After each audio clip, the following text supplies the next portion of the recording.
we developed a format that was 9 times bigger than 35 millimeter, and it really kind of blew the industry away. And that camera, which is still being used today, is being used as we speak this day by Christopher Nolan, and he's shooting with that camera, which is still the gold standard.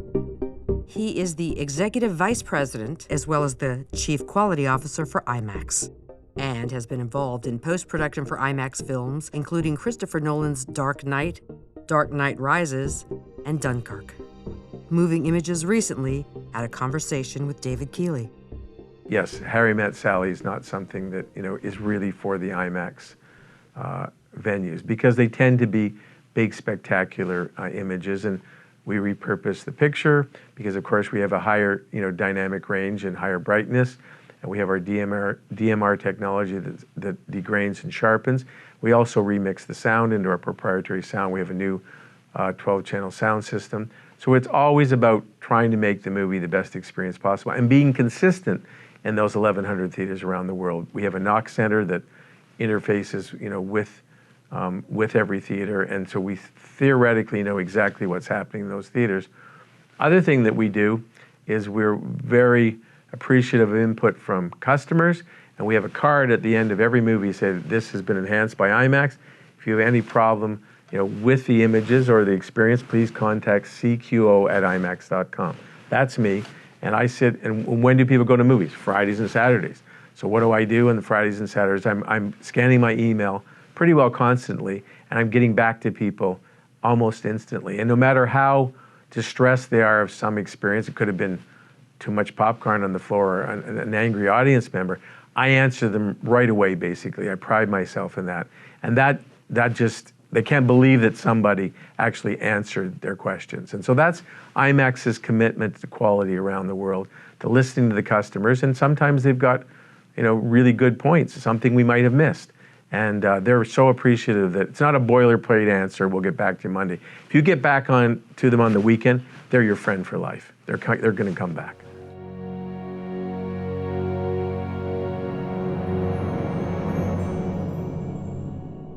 We have home theaters we're developing, 4K home theaters. I think there's a place for everything.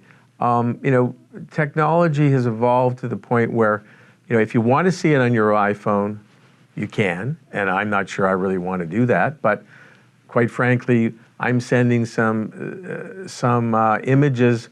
I can get an iPhone. I have a gentleman, a filmmaker shooting in IMAX as we speak, going through the Rocky Mountains right now. He shoots a thing, we scan it, and guess what? He's sitting at home. Before he gets the higher resolution version, he can see whether it's framed properly and he really got the shot. I can send it. I sat home last night watching IMAX dailies on my iPhone. People say, oh my God, that's heresy. Well, it kind of is, but for instant in knowing you got it, not that it's really sharp, not that it's got the greatest dynamic range, but did you get the shot?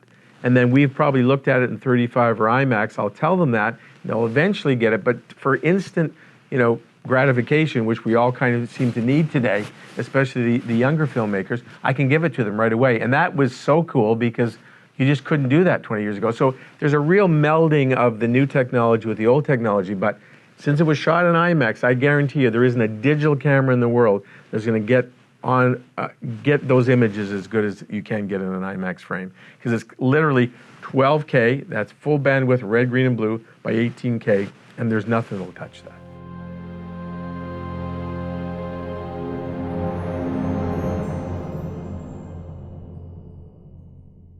It's not just about resolution, it's about dynamic range, it's about bit depth, all that kind of thing. And we're still related back to film. And of course, the other great thing about film is its longevity. You put it in a can in a reasonable air-conditioned environment, or just in your house, basically, and you come back 50 years later, it's still there. It's 11 times more expensive to archive digitally than it is on film.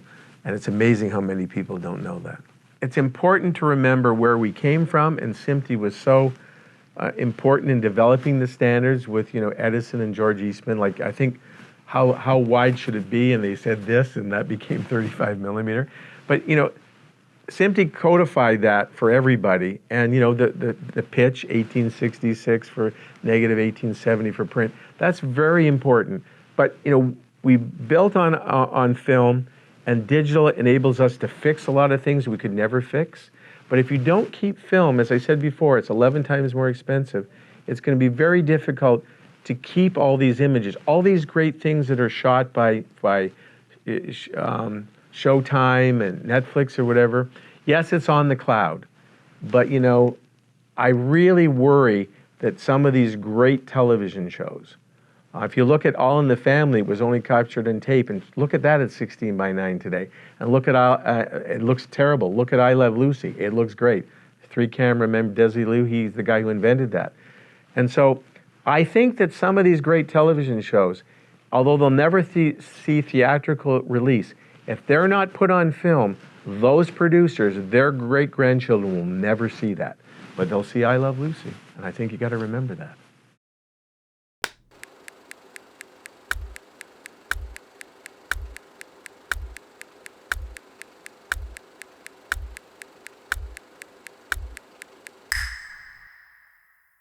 The people in this business are great on the show side of it, not so good on the business side. And I can't really explain it, but I'm always sort of stunned that I'll talk to audiences who are involved in the business and have been all their lives, and recite to them the statistics about the number of jobs, the wages, the balance of trade issues, and so forth. And I'll get through this litany, and the usual reaction is, really? He was a United States Senator from Connecticut for 30 years, was the chairman and chief executive officer of the Motion Picture Association of America, and helped Hollywood open up a rapidly growing Chinese market for film. Moving Images recently sat down with Chris Dodd. I'm surprised that more people don't know, even in the business, how incredibly significant it is, how 96% or more of the workforce are below the line, as we say in the business. These are people who are never going to walk a red carpet, never going to be on the cover of People magazine. They're the electricians and the carpenters, the makeup people, the truck drivers, the plumbers, that take a shower at the end of the day. And these are great jobs. 2 million of them every morning get up in this country in 50 states and go to work in film and television. And the average salary is about $92,000 a year. Good pensions, good health care. About $50 billion in wages we pay out. About 89,000 small businesses in this country depend upon the film and television industry. 16 billion we bring back to the country in balance of trade. We do better than agriculture, aerospace, or automobiles in countries where we compete. And yet these statistics seem to be ignored, or people are unaware of them. So I talk about them all the time to people, how important the industry is. I've been trying to get the industry to put one line up in the beginning of each film and put it on the screen for less than 5 seconds. And all it says is, the 5,000 people or 500 people who made this film, thank you for coming to see their art. That's all. Just to remind audiences how labor-intensive a business it is to make a TV show or to make a film.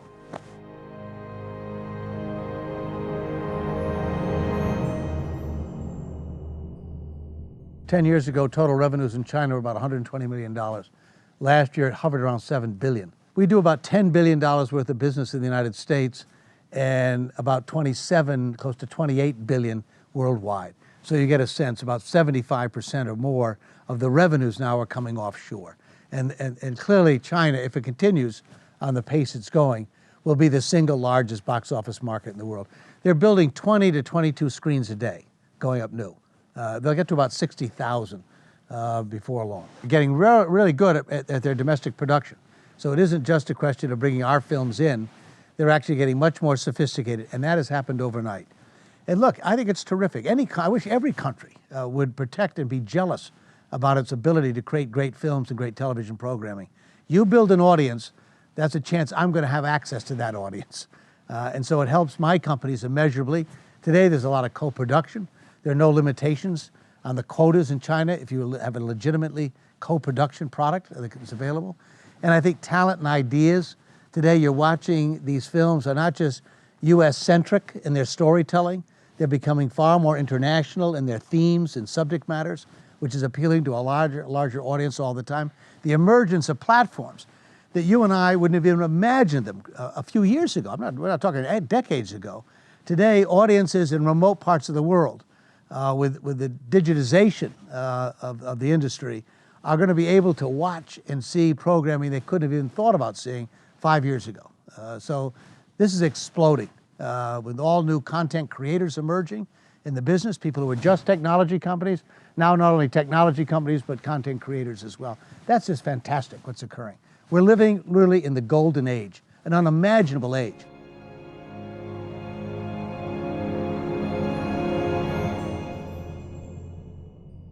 Someone once said, you know, everybody has a kitchen, but good restaurants do pretty well. And the idea, this is a very accessible, affordable form of entertainment. You know, there's only so many professional sporting events you can go to as the average citizen, given the cost, or go to hear an opera or a symphony. But for about $8.09 is the average cost of a film globally. You can go out and you're willing to take a risk even on a bad movie, as it turns out. And I still think we like to sit together. Emotions are contagious. Very few horror films have ever stolen, because no one wants to sit alone and watch that stuff. But we'll sit in a theater with 100 other people and start screaming together. It's fun, I guess, for some people. So that experience, whether it's a joy or laughter, whatever else, you just can't duplicate it sitting alone or with a handful of people in your living room. And so I think it's fantastic that this home entertainment is there and people can download Netflix and other things and watch films from our libraries and so forth. But I still think that, you know, it's the only form of entertainment I know of where the conversation goes like this on a Friday or Saturday night. What do you want to do tonight? I don't know. What do you want to do? I don't know. Let's go see a movie. I wonder what's playing. Now, we don't say that about sporting events. We don't say it about concerts or anything else. We'll begin the subject by, let's go to a movie. I wonder what's playing. And I still think that conversation is happening today, and I don't think it's likely to change. Now, they're all competition for that and time. There's video games, there's stay at home and watch television if you want.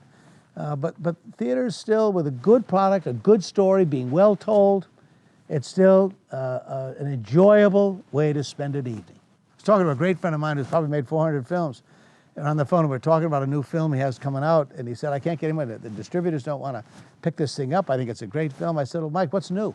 I said, you know, look at that. Look right now in your bookcase with all your Oscars and so forth you had there. Tell me how many of those films, when you went around and tried to sell them, the first guy you talked to said, I'll take it. He said, only happened once with Annie Hall. The rest, everybody turned me down. Things like Cuckoo's Nest, he had a great run over the years. So it's still a hard sell and a lot of work to produce these products. But I think the excitement of doing so, and when you see a great film and great performances and technology that enhances that experience, I think it causes people to want to go back and take a chance on a new film.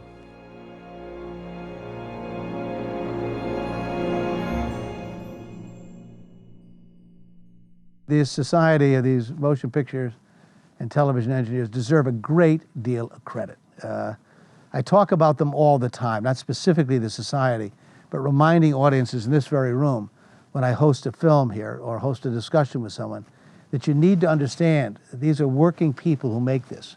It's not just the actors or the directors you're going to read about, but behind these scenes you're watching, there's some guy who is a brilliant carpenter or electrician or makeup person or someone with a great idea on how to enhance that audio experience, and try to get my audiences here and elsewhere and the public at large through the Motion Picture Association to understand what a great American business this is. It's a great American business. It's one of our best exports in the world in terms of what we do and how we tell stories. And because of freedom, we fight for freedom of expression every day. No organization fights as hard for the First Amendment as the motion picture industry does, and has for 100 years. We've been vilified, people lost their jobs, were blacklisted over the years because we wanted to tell stories. We wanted to tell what we thought was the truth about something. And defending that freedom of expression is something this industry has done here and makes it possible for people around the world to understand it better.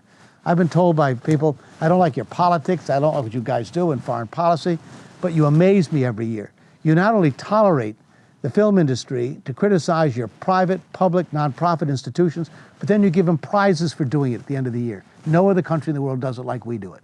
And so it's a great American industry. It ought to be respected and a great deal for what it does. Ask an immigrant why they've come to America, they'll give you 10 reasons. I promise one of them is a movie they saw.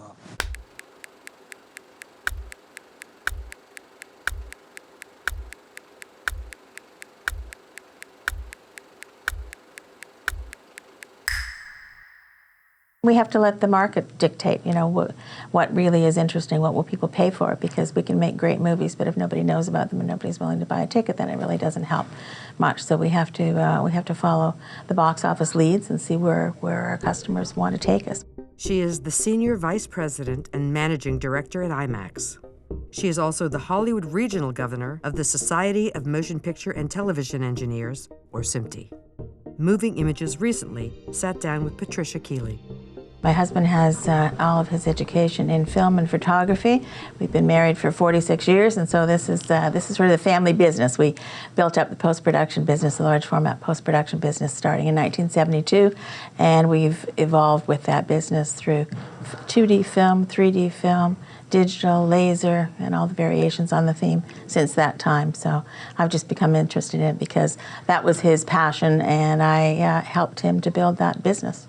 We're in many, many different areas, and it has been from the very beginning a very vertically integrated company. So we provided the content because there wasn't any other content for the theaters that we wanted to build and for the projection systems that were designed. So it was necessary to provide content at the beginning, and I think we've done that. And it's been supplemented with content from third-party producers through all of that time as well. And of course now we're in the commercial theater, the Hollywood business as well, since the early 2000s. So that's greatly expanded the business, and we have, I think, 1,065 theaters, 67 countries around the world now. So it's thriving. David and I have been in this business since there was one theater in Toronto, Ontario. So it's been quite an expansion over that period of time.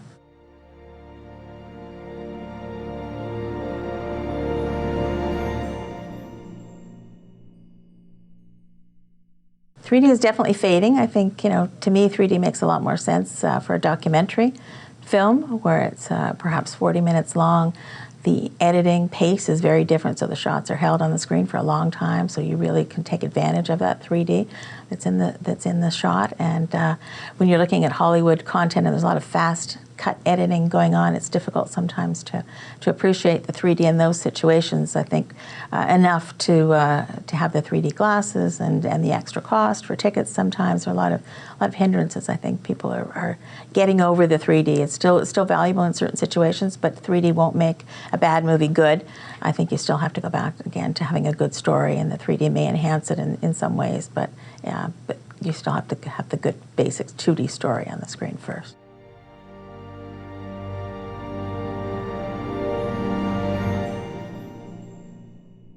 We are working with Google on a camera, on a VR camera. That announcement was made recently. They're using some of our content from some of our library documentary films.